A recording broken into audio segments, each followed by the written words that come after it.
오늘은 부모님의 주일입니다. 그리고 어버이 주일입니다. 이웃이나 형제 그리고 친구와 친척도 좋은 관계를 맺고 살아가지만은 무엇보다도 어버이와의 관계와는 격이 다릅니다. 그래서 이 세상에서 자녀와 부모와의 관계는 그 어느 것보다도 비교될 수 없는 가장 아름다운 관계입니다. 내 몸으로 배 아파 낳은 자식입니다. 그리고 나를 키워주신 부모님이십니다. 세상에서 이보다 더 좋은 관계가 어디 있겠습니까? 이것이 부모와 자식 간의 관계입니다. 그래서 성경을 보면은 부모와 자식 간의 문제를 많이 다루고 있습니다. 기독교는 교회 종교는 아니지만은 그 이상으로 가정과 부모와 자녀의 문제를 다루고 강조해 가고 있습니다. 그래서 오늘은 부모님과 함께 식사를 하고 꽃이나 달아드리는 것으로 끝날 것이 아니고, 오늘은 어버이 주일이기 때문에 몇 가지 부모님 생각을 깊이 해보기로 하겠습니다. 첫째는 부모님을 기쁘게 해드리는 일이 있습니다. 자녀는 부모님을 기쁘게 해드려야 합니다. 왜냐하면 그것은 우리가 자녀가 할 일이기 때문입니다. 여기에는 이유가 있을 수가 없습니다. 그래서 오늘 읽은 성경 본문을 보며 내 부모를 즐겁게 하라고 하셨습니다. 이 세상에는 부모님 많은 사람이 없습니다. 그리고 부모님만큼 자식을 위한 희생과 사랑과 애정을 가진 존재도 없습니다. 부모는 그만큼 내게 소중한 존재입니다. 부모님이 자녀들에게 베풀고 희생하는 모습을 여러분 한번 깊이 한번 생각해 보십시오. 부모는 자식에게 무조건적입니다. 조건이 없습니다. 부모의 인생은 자식이 전부입니다. 오직 자식을 위하여 가시구이와 같은 그런 삶을 사는 것이 부모의 인생입니다. 부모에게는 자식 그 이상이 없기 때문인 것입니다. 이것이 부모라는 존재입니다. 그래서 성경은 네 부모를 즐겁게 하라고 했습니다. 그리고 너 난 어머니를 기쁘게 하라고 했습니다. 자녀는 부모를 즐겁게 해드려야 할 의무가 있습니다. 이것은 성경의 명령입니다. 이것이 오늘 자녀들이 우리 부모님들에게 제일 먼저 생각하며 행해야 할 일입니다. 두 번째는 생전에 즐거움을 드려야 합니다. 자녀는 부모를 즐겁게 해드려야 합니다.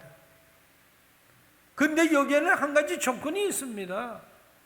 그것은 부모님이 생존에 있을 때 할 일입니다. 부모님이 돌아가시고 난 다음엔 아무런 소용이 없습니다.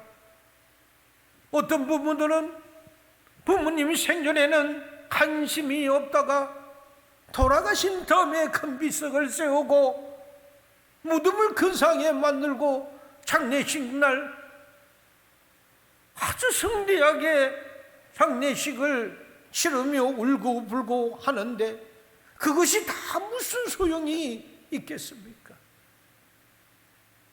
우리는 이런 우를 포함해서는 안 됩니다. 그래서 불효자들이 부모님이 돌아가시며 더 큰 소리로 웁니다. 어떤 가수는 불효한 것을 가슴 아파하면서 불효자는 웁니다 하고 노래를 했습니다. 불러봐도 울어봐도 못 오실 어머니요, 원통에 불러보고 땅을 치며 통곡해요. 다시 못을 어머니요, 불초한 이 자식이 생전에 지은 죄를 엎드려 빕니다. 세상 모든 자식들의 고백이요 마음을 표현한 노래인 것 같습니다. 지난 후에도 통곡해도 아파해도 아무 소용이 없습니다. 그렇게 큰 소리로 울며 불묘해봐야 무슨 소용이 있겠습니까? 그래서 성경은 네 부모를 살아생전에 기쁘게 하라고 했습니다. 이 말하는 부모님이 생전에 기쁘고 즐겁게 해드려야 할 그런 오물을 우리에게 드리는 말씀입니다. 이것이 효의 정신입니다. 이 말은 살아계실 때 행하고 실천하라는 것입니다. 시간이 지나고 기회가 다 지나갔을 때는 이미 그 의미를 상실한 것입니다. 우리 자녀들은 부모님 생전에 기쁨과 즐거움을 줄 수 있어야 합니다. 셋째는 반드시 부모님의 영혼 구원을 이루게 해야 하는 것입니다. 여러분, 우리가 신앙인으로서 내가 부모님에게 할 수 있는 최고의 효가 무엇이라고 생각하십니까? 그것은 내가 가장 사랑하는 부모님의 그 영혼을 구원해드리는 일입니다. 나는 예수를 알고 믿어서 구원을 받았습니다만, 그래서 내 자식도 내 친구도 내 이웃도 내가 전도해서 구원을 받게 했습니다. 그러나 진짜 내 부모님은 구원받지 못하고 돌아가셨습니다. 얼마나 원통한 일인지 여러분 그 점을 한번 생각해 보셨습니까? 내 부모가 구원받지 못하고 돌아가셔서 지금 좀 성경 말씀대로라면 지옥에 갔을 것입니다. 이 점을 한번 생각해 보십시오. 원통해서 견딜 수가 없을 것입니다. 여러분, 천국과 지옥을 진심으로 믿습니까? 천국과 지옥을 믿는다면 이 일이 그냥 지나칠 수 있는 보통 일이 아닐 것입니다. 그렇다면 우리들이 이 땅에서 할 수 있는 최선의 효가 무엇이라고 생각하십니까? 용돈을 드리는 거요?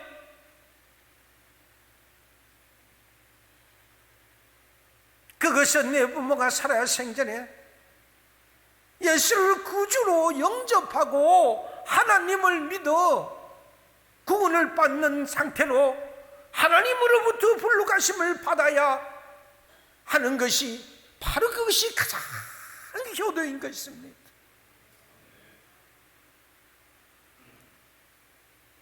여러분은 천국과 지옥을 아십니다.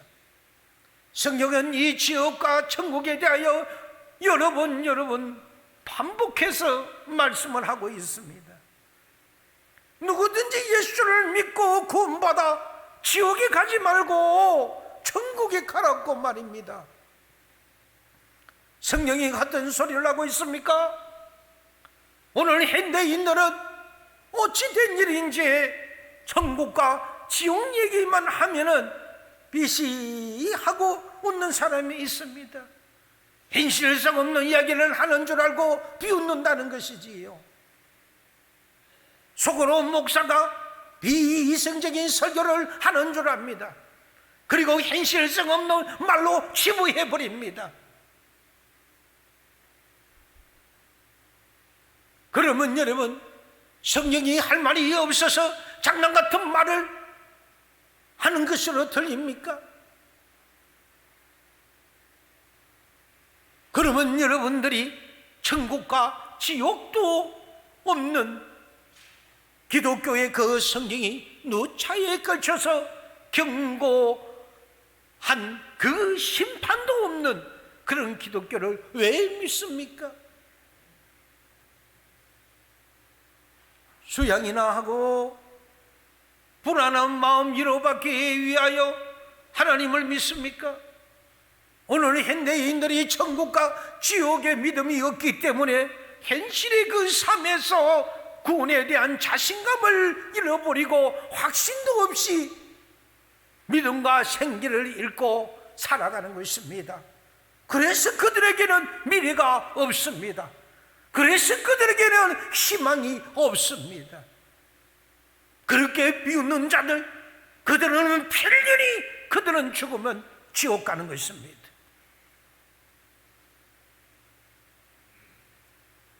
사랑하는 여러분, 한번 생각해 보십시오. 내 부모가 그 지옥에 갑니다. 한번 상상을 한번 해보십시오. 지옥이 어떤 곳입니까? 그것을 오죽하면 지옥이라고 했겠습니까? 상상도 하고 싶지 않는 그곳이 바로 지옥입니다.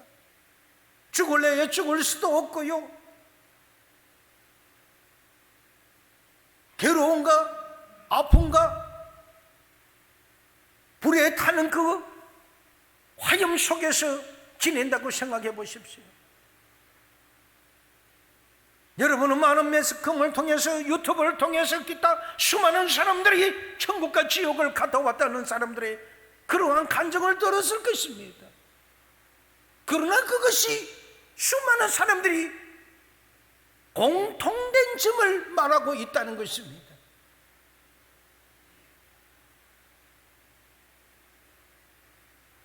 그렇다면 답이 금방 나옵니다. 여러분, 그렇다면 이 세상에서 자녀들이 부모에게 할 수 있는 최대의 효가 무엇이겠습니까? 그것은 바로 내 부모로 하여금 구원받게 하는 것입니다. 내 부모님이 이 세상을 다 사시고 돌아가시면 하나님 나라 곧 천국에 가시도록 안내하는 그 영혼 구원이 효도 중에 가장 큰 효도라고 말씀을 하고 있습니다. 네 번째는, 부모님은 가장 좋은 관계를 우리가 이루어야 할 대상입니다. 내 부모는 싫다고 취소하고 다시 바꿀 수 있는 그런 대상이 아닙니다. 이 관계는 하나님 맺어준 관계입니다. 이웃이나 친구는 싫으면 바꾸고 만나기 싫으면 만나지 않으면 그만입니다. 그런데 내 부모는 그럴 수 없는 특수 관계인 것입니다.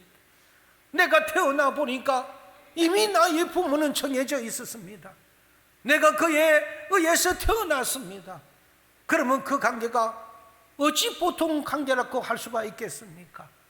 그런데 어떻게 만나지 않고 보지 않고 그냥 지내칠 수 있는 그런 관계가 되어야 하겠습니까?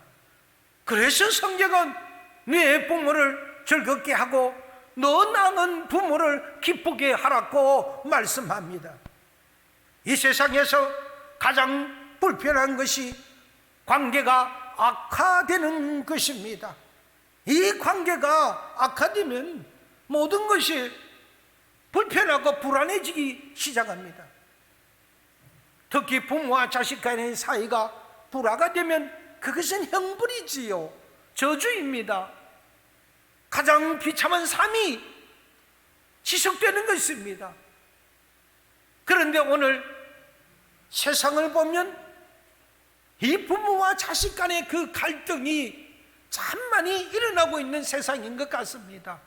그 불안의 그 중심이 있는 이유 중에 하나는 경제적인 이유에서 일어나기도 한다고 합니다.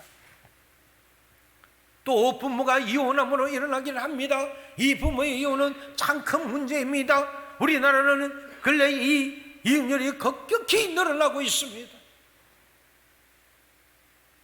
부모가 이혼하면 가정 피해를 입는 것이 아이들이지요. 그래서 아이들이 길거리에 버려집니다. 그러면 그 아이들은 가슴에 한을 안고 성장을 하게 됩니다. 그러면 그 아이들은 성장한 후에도 그 결손적인 요소를 가지고 지닌 채 살아가게 됩니다. 또 가정들이 불화가 되는 요인 가운데 하나는 며느리를 얻으면서 갈등이 시작됩니다. 특히 며느리와 시부모와의 갈등은 전체 가정들이 모두 겪고 있는 아픔들이라고 합니다. 이 문제는 동양과 서양의 가정들에게도 모두 겪고 있는 공통의 문제라고 합니다. 이 며느리의 문제는 갈등을 내포한 채 삶이 시작되기 때문입니다.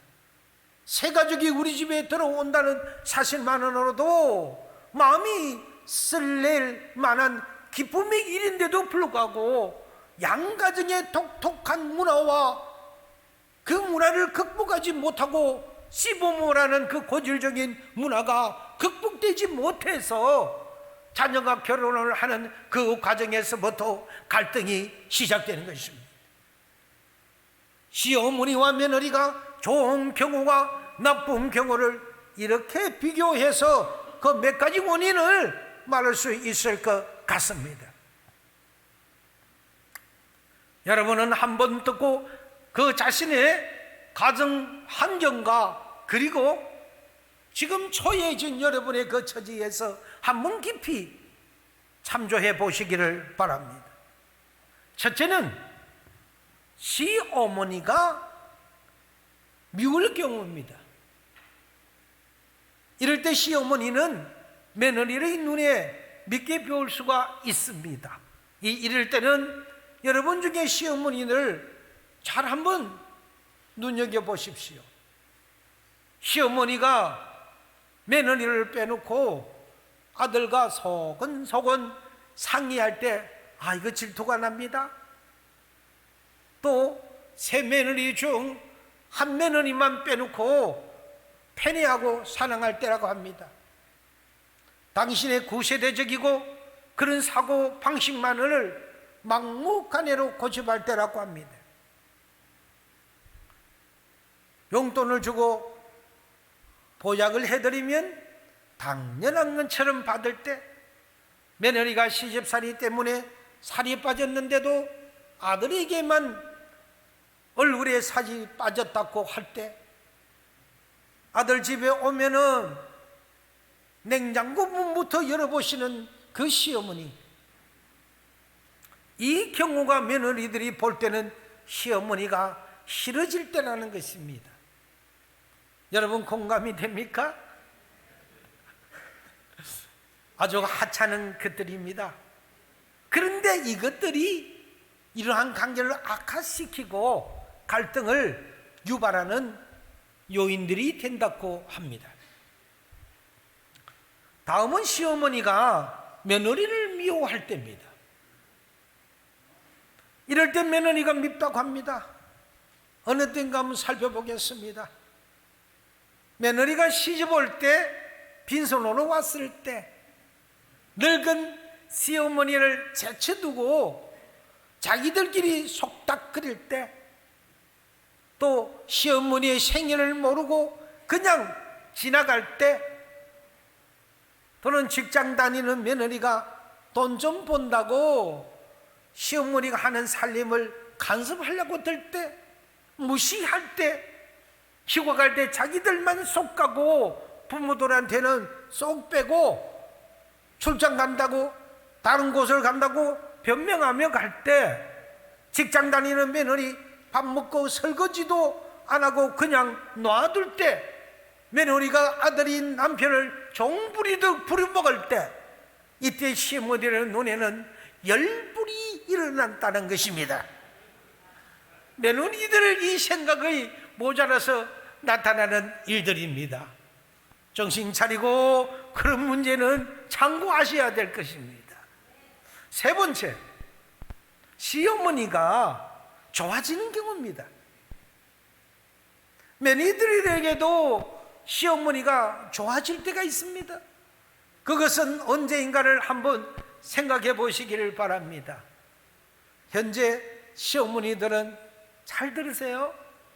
직장 다니는 며느리에게 애야 피곤하지? 종종 쉬었다가 하려무나 하고 격려할 때, 며느리와 시어머니가 함께 앉아서 남편 둘을 놓고 흉볼 때입니다. 또한 며느리와 시어머니가 서로 장난을 칠 때, 시어머니가 며느리에게 집안일을 함께 상의해 줄 때, 며느리 생일날 조금이라도 적은 돈이라도 용돈을 손에 쥐어줄 때, 아이 키우느라고 수고한다 하면서 우유값을 주실 때 등등입니다. 이런 경우에 며느리들은 시어머니에게 고마움과 감사와 친근감을 느끼면서 마음으로 좋아해진다고 합니다. 이것 또한 알고 보면 별것 아닙니다. 그런데 며느리들은 격려와 이러한 칭찬이면 다 시어머니를 좋아한다고 합니다. 이 시어머니들에게는 이런 아랑도 없고요, 조그만 용돈 줄 마음도 없습니다. 그래서 평생을 서로 마음 불편하게 지내는 그런 관계가 되었다고 하니 이것 또한 참조하십시오. 네 번째는 며느리가 역으로 이쁘게 보이는 경우입니다. 이런 경우에는 시어머니에게 며느리가 이쁘게 보인다고 합니다. 며느리들은 생각을 깊이 해보십시오. 시어머니를 어른으로 인정해 줄 때, 무거운 짐을 들고 있을 때 그 짐을 받아줄 때, 시어머니를 엄마같이 대해줄 때입니다. 때로는 어머님 고맙습니다 하고 카드를 보내줄 때, 시어머니에게 금소한 며느리, 둘이 잘 살아가는 그런 가정을 보여주는 며느리, 그런 등입니다. 이상의 내용을 살펴보면 이것 또한 별것 아닙니다. 이런 이들은 힘든 그런 일이 없습니다. 큰 돈이 드는 것도 아닙니다. 근데 이것이 잘 안 되는 것입니다. 문제는 마음입니다. 마음이 서로 열리지 않기 때문에 별것도 아닌데 그것이 안 되는 것이지요. 그래서 이 좋은 관계가 평생 불편한 관계를 유지하며 갈등 속에서 살아가는 것입니다.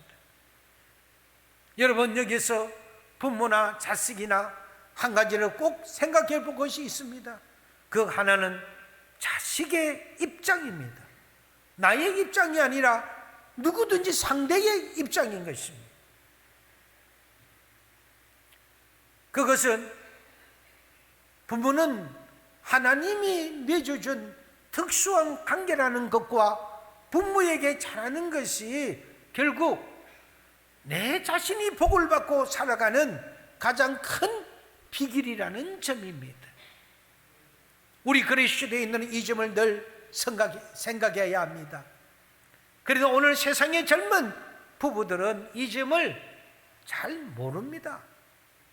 그래서 저희들끼리만 끼리끼리 살면 행복한 줄 알고 늙은 부모를 버리는 경우도 있습니다.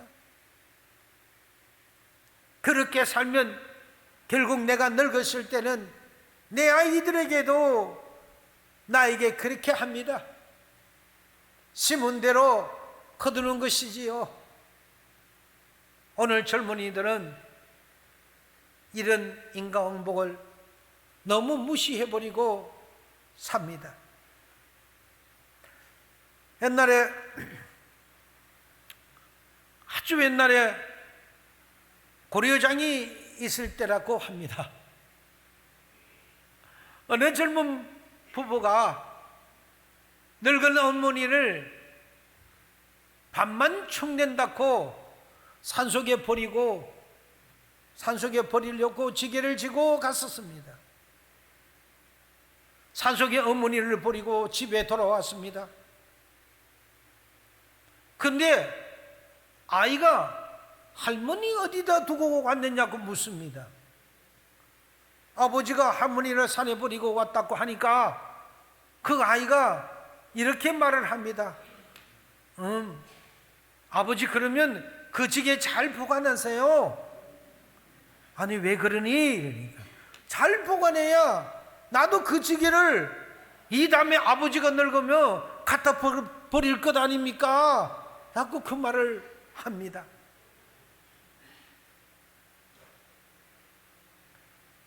이 말을 듣고 아무 소리도 못하고 그 아버지는 다시 가서 어머니를 모셔왔다고 합니다. 그래서 오늘 읽은 이 본문의 25절은 강조하고 있습니다. 내 부모를 즐겁게 하고 너 낳은 어미를 기쁘게 해드려라. 그래야 네가 또 자식으로서 그런 즐거움을 받는다는 것입니다. 또 하나는 부모의 입장입니다. 시어머니에게는 며느리도 내 자식이라는 생각이 있어야 합니다. 내 딸이어야 됩니다. 시어머니에게는 이 생각이 부족합니다. 엄밀히 말하면 며느리가 아니고 사실은 딸입니다.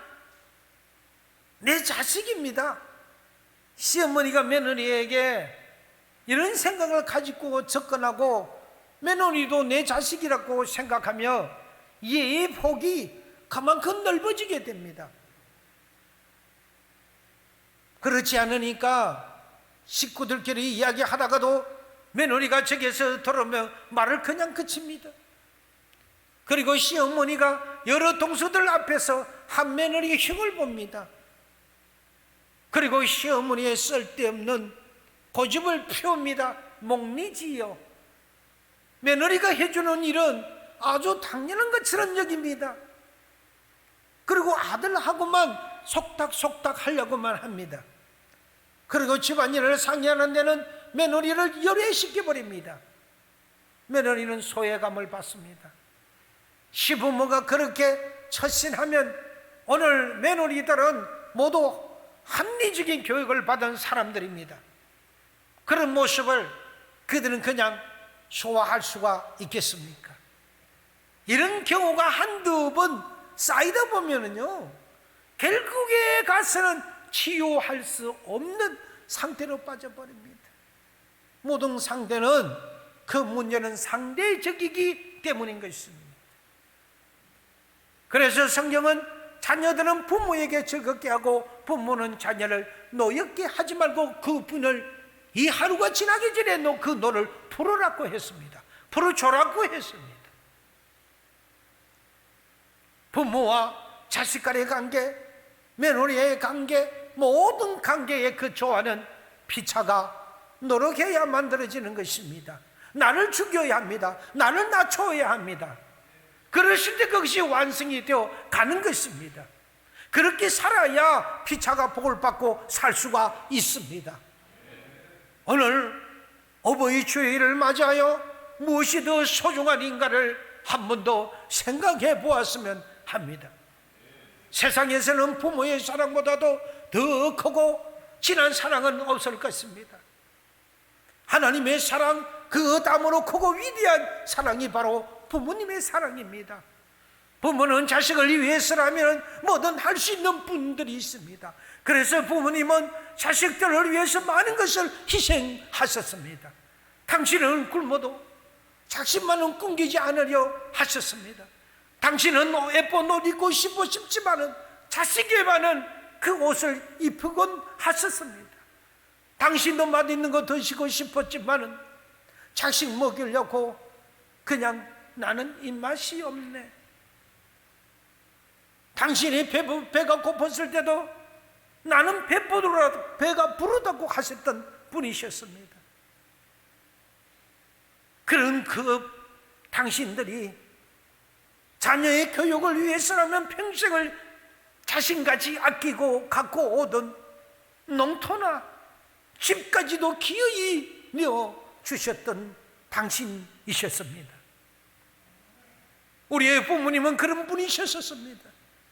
그러나 철없던 시절 우리는 그것도 모르고 부모님은 당연히 그러시는 줄만 알아야 했었습니다. 아니, 당연히 우리는 그런 분이신 줄 알았습니다. 그러다 결혼하고 자식 낳아서 길러보니 그제서야 부모님 마음을 조금이라도 알 것 같았습니다. 그래서 효도해 보려고 하지만은 온 부모님은 계시지 않습니다.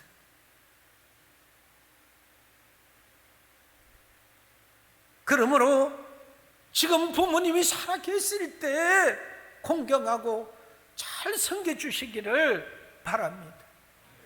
그것이 하나님께서 옳다고 인정하는 것입니다. 또한 그런 자에게 땅에서 잘되고 장수하는 복을 하나님은 우리에게 약속해 주셨습니다. 그러므로 부모님을 잘 공경하고 순종하고 부모님 입장에서 이해해드리고 부모님을 불쌍하게 여겨드리고 그렇게 함으로써 하나님께서 그런 자에게 약속하신 복을 풍성하게 누리시며 그렇게 살 수 있도록 우리를 만들어 주시는 것입니다.